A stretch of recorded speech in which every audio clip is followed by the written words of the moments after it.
नमस्कार, मी विशाल पाटील।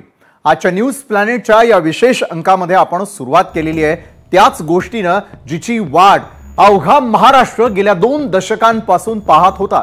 आपण आज अशा वळणावरती येऊन ठेपलोय जिथे महाराष्ट्राच्या राजकारणाचा रंगमंच नव्या रंगांनी उजळून निघालाय। 2 दशकांची प्रतीक्षा, असंख्य चर्चा, अफवा आणि अखेर तो क्षण आला ज्या गोष्टीची फक्त कल्पना केली जात होती ती आज आपल्या डोळ्यांसमोर वास्तवात उतरली।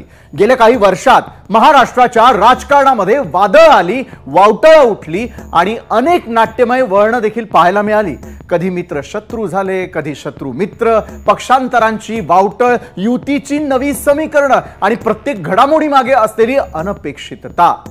हे सगळं आपण अनुभवत असताना एक गोष्ट सतत मनात होती, आता पुढे काय होणार?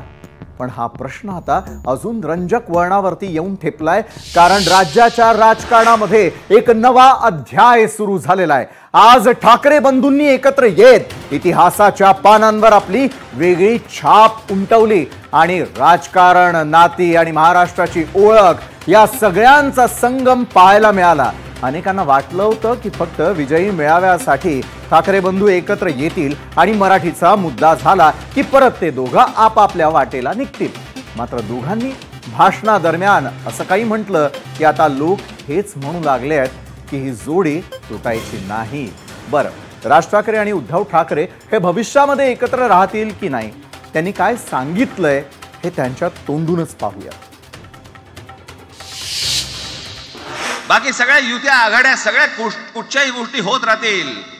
महाराष्ट्र, मराठी माणूस, मराठी भाषा याच्यावर तडजोड होणार नाही, कोणत्याही परिस्थितीत होणार नाही।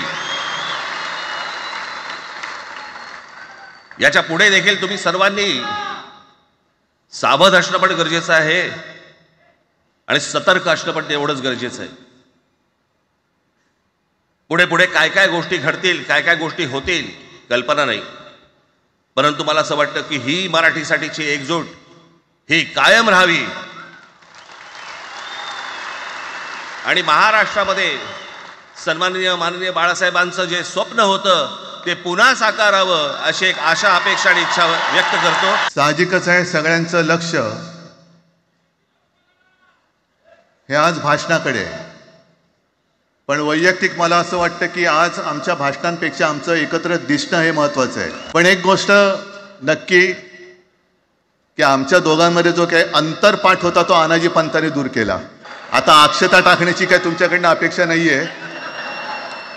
एकत्र आलोय एकत्र राहण्यासाठी।